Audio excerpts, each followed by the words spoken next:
Eh bien salut tout le monde, ici Adosh, j'espère que vous allez bien. Vous m'avez manqué, je l'ai peut-être déjà dit dans une autre vidéo, mais ça fait un petit moment que j'ai pas fait vraiment de vidéo, parce que juillet-août c'est un petit peu la pause sur YouTube pour beaucoup de monde, et moi j'ai profité pour faire la mienne aussi. Et du coup aujourd'hui on se retrouve pour la rentrée un petit peu, avec des gros projets qui arrivent, que ce soit pour septembre ou la fin d'année. Il y a beaucoup de choses, notamment des petits setups, un petit épisode 2 d'un setup chez un abonné par exemple, qui arrive très bientôt. Et comme d'habitude, beaucoup de projets qui arrivent pour la fin d'année, donc abonnez-vous si c'est toujours pas fait, en activant la cloche, c'est très important. Donc aujourd'hui pour cette vidéo les amis, on va parler d'un PC gaming qui est pas cher, j'insiste là-dessus, je voulais vraiment faire un PC pas cher pour la rentrée. On est sur un budget de moins de 1000 €, je vous donnerai le prix exact après. C'est un PC qui dans l'idée est capable de faire tourner tous les jeux du moment en 1080p, et bien sûr j'ai tout testé en vidéo, donc je vais tout vous présenter un petit peu après. Et dans l'ensemble, je pense que j'ai fait les grandes lignes. Un PC pas cher, capable de jouer en 1080p sur tous les jeux du moment. C'est d'ailleurs ce qui est noté dans le titre je pense, et c'est ce que vous allez voir dans cette vidéo. Allez, c'est parti. Donc déjà pour commencer, première chose à savoir sur ce PC, c'est qu'il va falloir le monter. Pour cela, pas de souci, vidéo tuto montage en description, et aussi il y aura le montage de ce PC en musique, mais pas forcément en détail. Du coup pour cela, aucun souci, vraiment le montage le note 3 sur 10, parce qu'il est très simple, il n'y a aucune difficulté particulière là-dessus, et vraiment tout le monde peut le faire, il n'y a aucun souci. Et seconde chose à savoir, une fois que le PC est monté, c'est d'installer Windows. Pour cela, vidéo tuto en description dans laquelle je vous montre comment l'installer facilement. Ou Windows 11, mais bon, c'est pareil. Enfin bref, ça c'était pour les deux prérequis de cette vidéo. Maintenant on passe directement au PC gaming. Je vais tout de suite vous présenter la configuration de ce PC, ensuite je vous parlerai amélioration, performance, etc.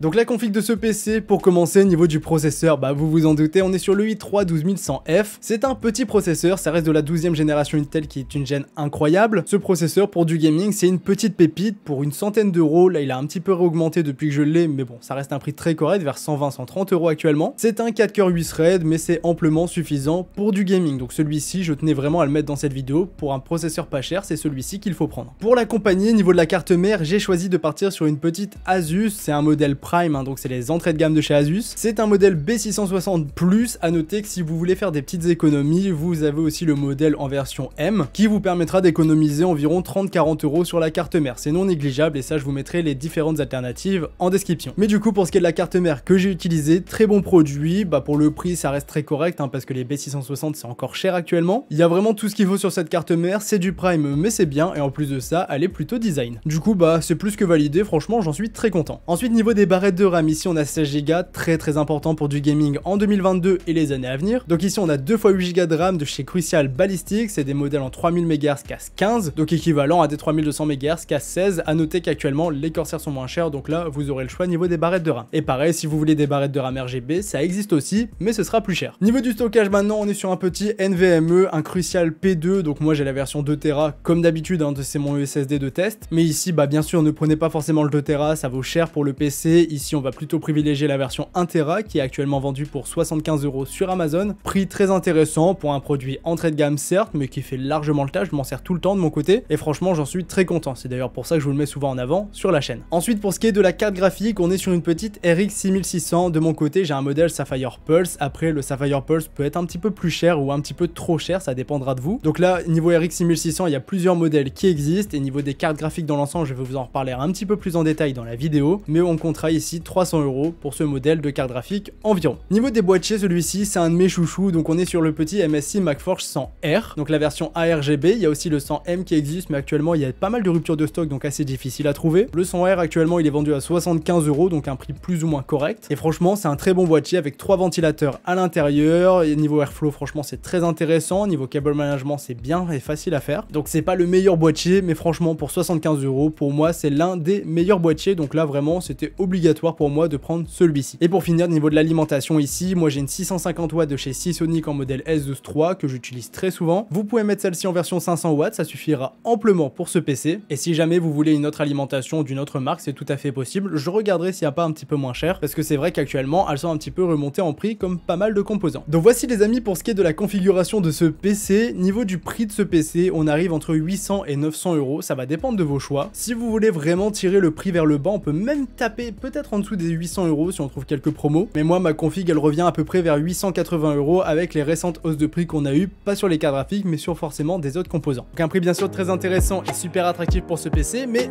pourquoi je suis plus à l'écran moi ?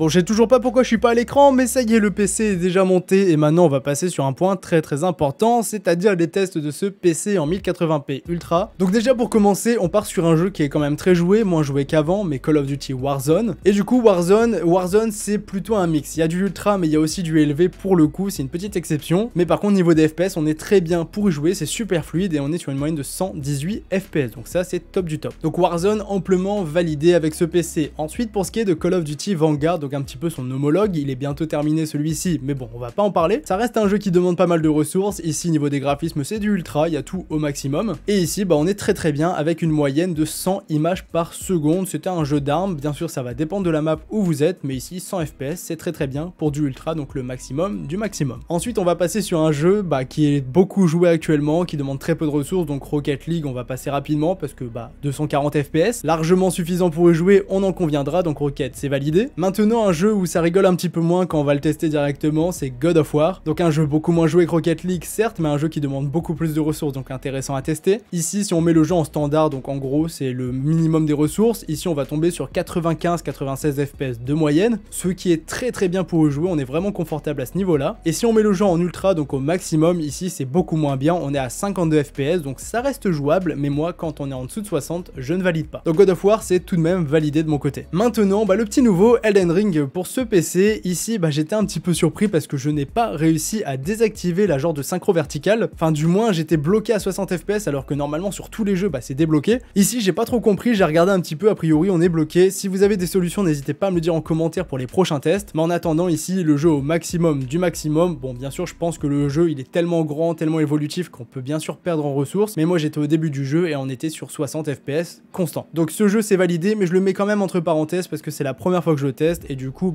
c'est pas forcément le plus optimisé pour le moment. Maintenant on part sur Apex, donc Apex c'est pareil, bloqué à 144 FPS, ça y a pas de souci parce que de toute façon pour un PC comme ça ça sert pas à grand chose de prendre plus qu'un écran 144 Hz, donc Apex c'est largement suffisant, il est au maximum du maximum et 144 FPS en constant. Maintenant sur un jeu qui va être beaucoup moins fun à tester, Battlefield 2042, aka le jeu le plus buggé de l'année avec Cyberpunk, et aussi le jeu qui fait exploser votre PC littéralement parce qu'il demande énormément de ressources en plus de tous ces bugs. Donc Battlefield 2042 c'est clairement compliqué à tester, donc déjà je me suis mis pour commencer en ultra dès le début du jeu, c'était une catastrophe. Après c'était la première fois que je le lançais avec ce PC, donc forcément il y a peut-être des petits chargements à faire, mais là c'était une catastrophe, je vous laisse regarder. Ensuite ça a été un petit peu mieux parce que si on mettait le jeu en moyen voire en low, on tournait vers 60-80 FPS, c'est pareil, c'est assez instable. On restera au-dessus des 60 dans la majorité des cas, mais c'est vrai qu'à ce niveau là c'était plutôt instable et difficile à comprendre. Mais bon, entre 60 et 80 pour du low voire moyen, donc c'est pas dingue. Et si on met en ultra mais un petit peu plus tard quand la map a chargé, ici on était sur une moyenne de 30 FPS voire un petit peu moins, et ça forcément c'est pas dingue. Donc Battlefield 2042 je ne le valide pas, franchement c'était pas du tout plaisant d'y jouer, il y avait des chutes de FPS etc. Le PC je lui mets pas forcément totalement la faute parce que même des gros PC des fois je bug sur Battlefield 2042, c'est assez incompréhensible ce jeu, mais bon en attendant celui-ci je ne le valide pas. Maintenant je suis parti sur Forza Horizon 5 bien sûr que j'ai mis en ultra, donc à noter qu'on peut le mettre en extrême celui-ci, mais là j'ai pas forcé plus, j'ai mis ultra comme pour les autres jeux. Et ici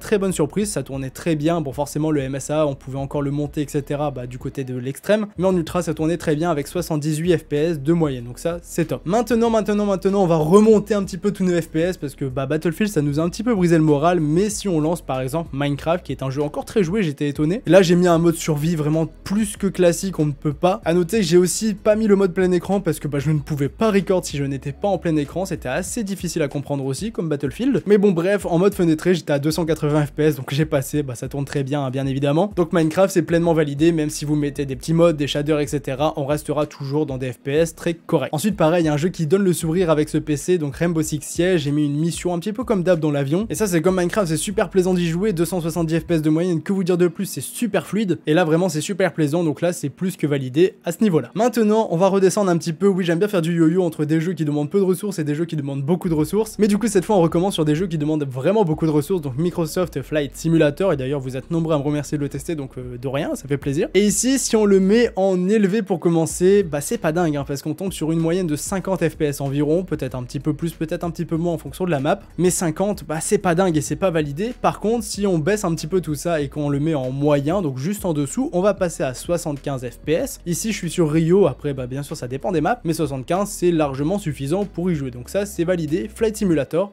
ça tourne. Maintenant, pareil, un gros jeu qui demande beaucoup de ressources, buggé, etc. Vous connaissez Cyberpunk 2077. C'est un jeu que personne ne joue, hein, je pense, mais c'est un jeu qui demande beaucoup de ressources, c'est un jeu solo, donc c'est intéressant de le tester. En ultra avec le Fidelity FX en qualité, ici ça tourne quand même très bien parce qu'on est sur une moyenne de 80 images par seconde en pleine ville. Donc moi je le valide à ce niveau-là, certes il n'y a pas de ray tracing, etc. mais c'est quand même un jeu qui tourne très bien. Et maintenant les amis, j'ai encore deux jeux à vous présenter. Oui je le sais, j'en ai testé beaucoup, mais au moins le test est très complet je trouve. Donc pour commencer, GTA 5, que ce soit pour le mode solo ou le mode RP, si vous avez un bon serveur ça tournera vraiment pareil. Et bien GTA je l'ai mis au maximum, donc en très élevé, équivalent du coup de ultra. J'ai juste pas activé le MSA parce que ça vous le savez très bien, ça fait perdre beaucoup de ressources sur ce jeu. Et bien j'étais en ultra, très bonne surprise, 100 FPS de moyenne alors que j'ai fait plein de choses, hein. J'ai explosé des voitures, j'ai volé des voitures, j'ai fait des tonneaux, j'ai tiré sur plein de voitures, enfin bref, j'ai fait tout ce qu'il faut faire sur GTA pour voir si ça bug, et là franchement bah ça tournait autour des 100 images par seconde. Après bien sûr on peut avoir des petites chutes vers 80 de temps en temps, et on peut aussi monter bien sûr au-dessus des 100 images par seconde. Donc GTA c'est totalement validé, vous pouvez jouer en RP avec ce PC. Et pour finir, Fortnite que j'ai mis avec les graphismes en compétitive, en Battle Royale sans construction. Ici bah tranquille, hein, plus de 240 images par seconde, ça tourne très bien. Après moi je vous conseille de le bloquer, surtout si vous êtes sur un écran 144 Hz, ce que je vous conseille avec ce PC, parce que bah Fortnite ça peut faire des micro-freeze, et du coup je vous conseille de le bloquer à 144, et au moins c'est constant, c'est fixe, et ça tourne très bien. Donc voici les amis pour ce qui est des tests de ce PC, je pense que c'est assez concluant à ce niveau là. Moi j'en suis très content, je vous en reparlerai bien sûr juste après dans la conclusion. J'ai aussi fait un dernier petit test quand même, c'est sur 3D Mark Time Spy classique, et ici le score c'est 7606 points avec un score GPU de 7796 points et un score CPU de 6687 points. Donc un score CPU GPU qui est assez proche tout de même, donc là niveau bottleneck on est plutôt bon. Niveau des températures d'ailleurs, on peut le constater que ce soit sur le 3D Mark ou sur tous les tests que je vous ai présentés, ça va dans l'ensemble. Et pour finir, niveau de nuisance sonore, là j'ai rien à dire, le PC ne fait aucun bruit, ça c'est super plaisant, mes autres PC font plus de bruit que ça. Donc là niveau nuisance sonore, moi j'ai été très agréablement surpris par ce PC, à noter que je l'ai testé sans casque en plus de ça. Donc pour conclure avec ce PC, déjà pour commencer, niveau rapport performance-prix, je trouve qu'on est vraiment très bien placé. C'est un PC qui pour son prix est très bien pour faire tourner tous les jeux, vous l'avez vu. Après ça restera un PC qui est fait pour du gaming, et du gaming uniquement. On est sur un i3 avec une carte graphique de chez AMD, donc c'est sûr que niveau encodeur etc, on a clairement mais vraiment vu mieux. Donc pour du streaming vous oubliez ce PC. Pour des montages photos, à la limite on peut servir de Photoshop, voire même de Premiere Pro, mais c'est pas un PC qui est fait pour ça. Si vous comptez plus faire du montage vidéo, bah je vous conseille de prendre une RTX 3060 niveau de la carte graphique. Mais si vous voulez garder le PC comme je vous l'ai présenté, gardez en tête que pour jouer en 1080p c'est très bien, mais par contre c'est vraiment un PC qui est fait pour jouer. Et sinon dans l'ensemble bah c'est un PC qui est plutôt joli, même si bien sûr on a vu plus beau avec un petit peu plus de RGB etc,